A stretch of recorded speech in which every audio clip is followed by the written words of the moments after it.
Aqui é o Aldinei Carlos das Neves, fisioterapeuta da Viva Sem Dor, mais uma vez para falar sobre saúde, falar da coluna, falar de dores, o que fazer para melhorar das dores, o que fazer para mudar hábitos que são causadores dessas dores, e o tema de hoje é fibromialgia. É um tema que são pessoas com dores crônicas, são considerado uma doença autoimune, uma doença que não tem cura, e as pessoas sofrem e sofrem muito com essas dores. Para falar da fibromialgia, eu estava pensando hoje como abordar esse tema, porque são pessoas que depois que elas recebem o diagnóstico de fibromialgia, procuram na internet, procuram tudo, e tudo que acham, geralmente, não é animador. É algo assim que não anima muito a pessoa quando ela recebe esse diagnóstico.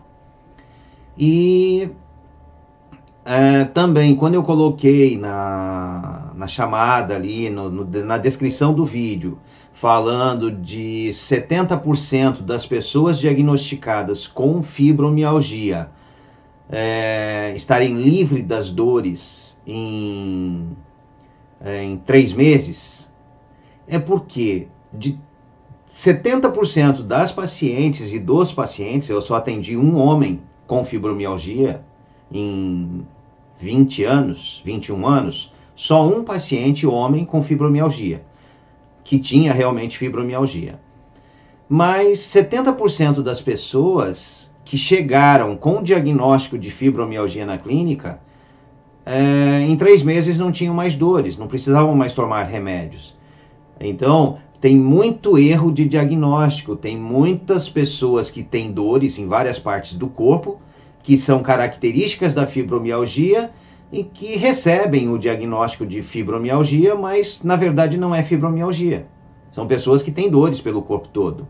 Quando eu atendo a pessoa na maca, eu mexo do pé à cabeça do paciente e eu encontro 500 pontos de dor no corpo da pessoa. Eu vou mexendo no pé, na perna, na coxa, no joelho, na cabeça, no corpo inteiro.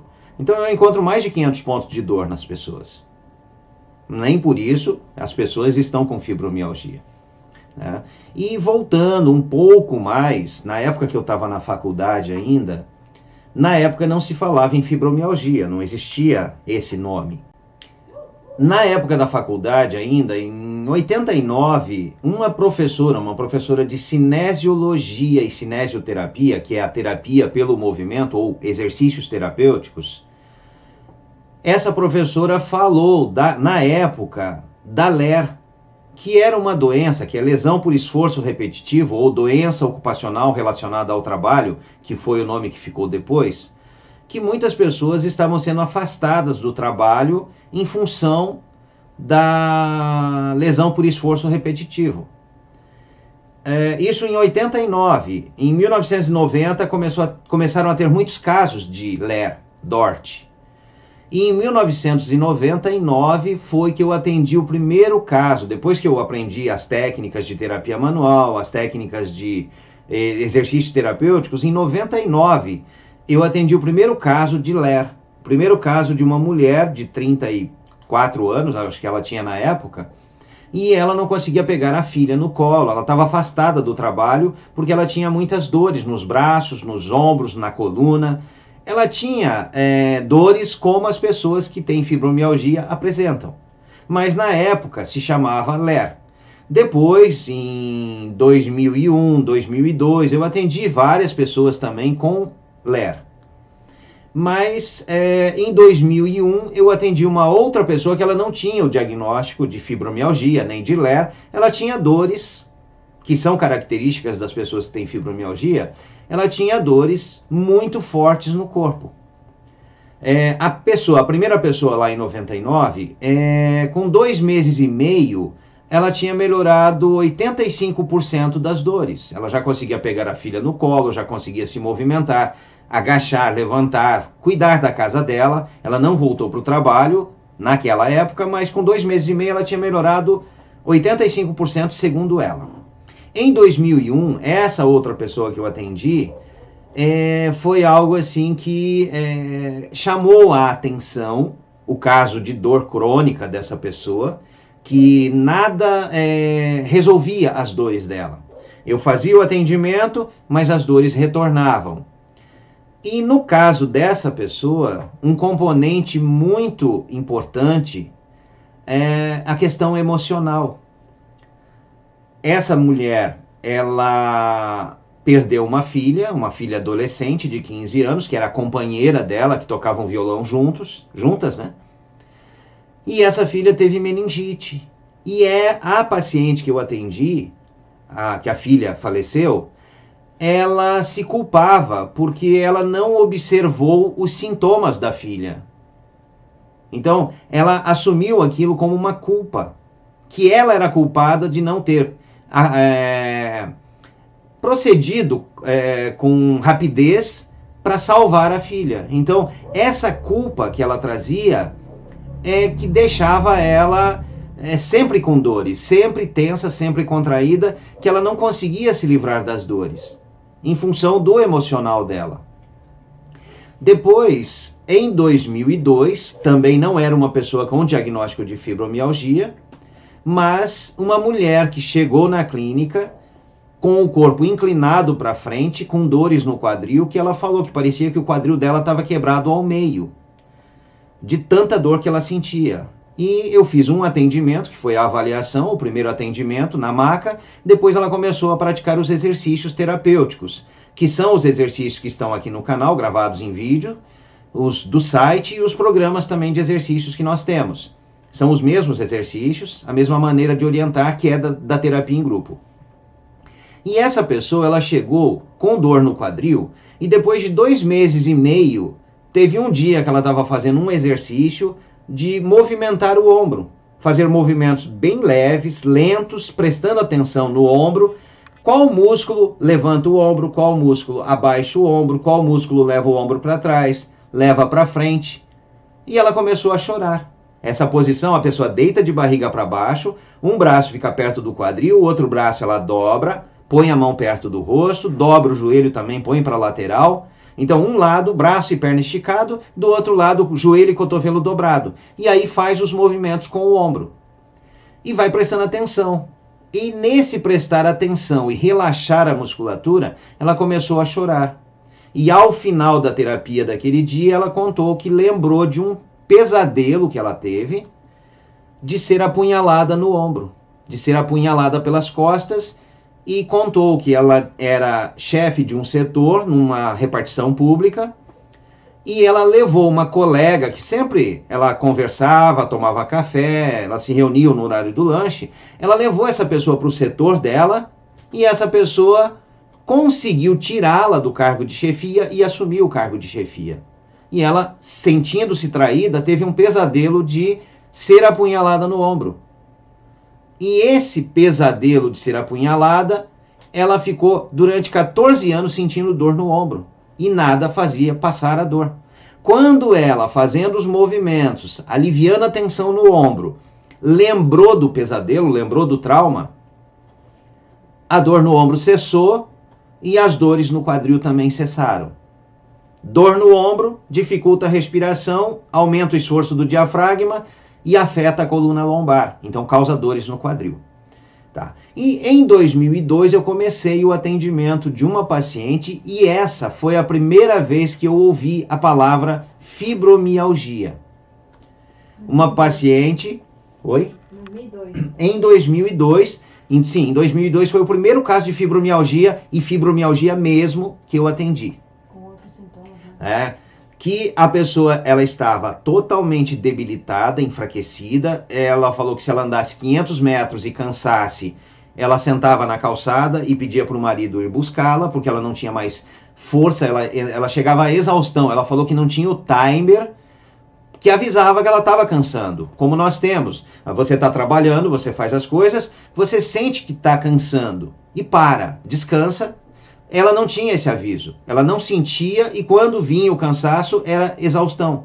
Então ela sentava onde estivesse e alguém ia buscá-la. Geralmente o marido ia buscá-la.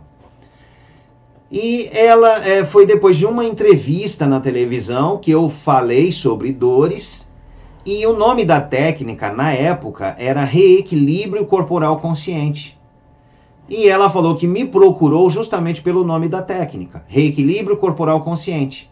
Ela era uma pessoa que já trabalhava consciência corporal, que já trabalhava com... ela foi professora de yoga, até aos 16 anos era professora de yoga. Ela parou porque as dores não permitiam. E ela começou o tratamento. Eu fazia o atendimento na maca a cada 15 dias e ela fazia os exercícios terapêuticos no tatame, na clínica, 2 vezes por semana e fazia em casa. E com 8 meses de tratamento, ela chegou para mim e falou que quando ela estava em casa fazendo os exercícios e entrava em relaxamento profundo, ela sentia o corpo tremer. Aí eu comecei a observar isso durante a terapia em grupo na clínica. E observei algumas vezes que realmente ela começava a tremer. A hora que ela estava entrando em relaxamento profundo, o corpo dela começava a tremer, ela virava de posição, que ela falou que fazia isso em casa. Quando começava a tremer, ela mudava de posição, aí parava os tremores. E com 10 meses de tratamento, né, com 8 meses ela falou desses tremores, com 10 meses eu estava fazendo atendimento na maca. E sempre que ela fazia o atendimento na maca, dependendo do que eu fizesse, ela falava que sentia uma dor no tórax, entre a escápula e a coluna, e começava a escurecer a visão dela. Aí eu fazia um alongamento no pescoço, ou alongava o quadril, e aliviava, ela voltava. Só que com 10 meses de tratamento, a hora que ela falou que estava escurecendo, ela simplesmente fechou os olhos, fechou as mãos, cerrou as mãos, tampou os olhos com as mãos e virou de lado em posição fetal. E aí começou a falar que ela estava vendo, assim, entrando num túnel escuro, vendo cenas da vida dela passando. Aí ela chegou num local que tinha um gramado, viu a irmã em traje de festa, viu um bicho e viu um homem com uma faca na mão. E aí ela começou a se desesperar e ela falou, ele vai matar o bicho. E aí ela apagou. E depois ela foi voltando e o marido dela estava lendo o jornal, assim, sentado dentro do consultório, vendo o jornal, porque ele já deveria ter passado isso com ela também. Ele estava tranquilo, eu fiquei assustado. Mas eu simplesmente, a única coisa que eu fiz foi colocar as mãos dos 2 lados da maca, para ela não cair da maca, para dar segurança, e deixei ela descansar. Aí depois ela voltou e ela dormiu e foi para casa. Aí 1 mês depois, né, ela continuou fazendo os exercícios. 1 mês depois, num outro atendimento, ela, durante o atendimento, deu um suspiro e falou, ele não está mais atrás de mim. Aí ela contou de um pesadelo que ela tinha, desde criança, de que alguém queria cortar a garganta dela. O resumo da história, que depois, conversando com a mãe dela, nós ficamos sabendo, é que o avô dessa paciente, ou o pai da mãe dessa paciente, ele sacrificava uma ovelha para as festas de final de ano. E ela, com 3 anos de idade, viu o sacrifício da ovelha e ficou traumatizada e começou a ter pesadelos de que alguém queria cortar a garganta dela. Aos 37 anos, ela estava com fibromialgia, totalmente debilitada, só que com o tratamento, nesse tempo de 10, 11 meses, ela que não conseguia fazer 500 metros e entrava em exaustão, estava fazendo caminhada de 5 quilômetros. E as dores tinham reduzido muito, ela já estava mais forte, mais resistente. E depois eu mudei da cidade onde eu tinha a clínica, onde ela mora, ou morava na época. E depois eu retornando nas férias, passei por lá e conversei com ela, fiz atendimento novamente, fiz atendimento nela numa outra cidade onde morava a mãe dela na época, e depois eu não tive mais contato. Tá. Mas ela melhorou. Mas ela melhorou, sim. Aí depois, eu mudando de cidade, eu tive outros casos de pacientes com fibromialgia. um caso de um homem, foi o único homem que eu atendi com fibromialgia, realmente fibromialgia. O caso desse homem, ele era da justiça, ele trabalhava no serviço público também, na justiça, e ele tinha um componente de humano muito forte, aonde ele se preocupava demais com as pessoas, com o bem-estar das pessoas. Ele tinha a religiosidade muito forte nele, muito presente nele, e também a preocupação que ele tinha em resolver o problema das pessoas que procuravam ele no serviço público. E esse paciente, ele falava que, infelizmente, por mais que ele tentasse ajudar as pessoas, os trâmites legais não deixavam com que as pessoas obtivessem os benefícios. E isso deixava ele muito mal, emocionalmente, e ele entrava em crises. Toda vez que tinha um caso mais problemático, ele entrava em crise de fibromialgia.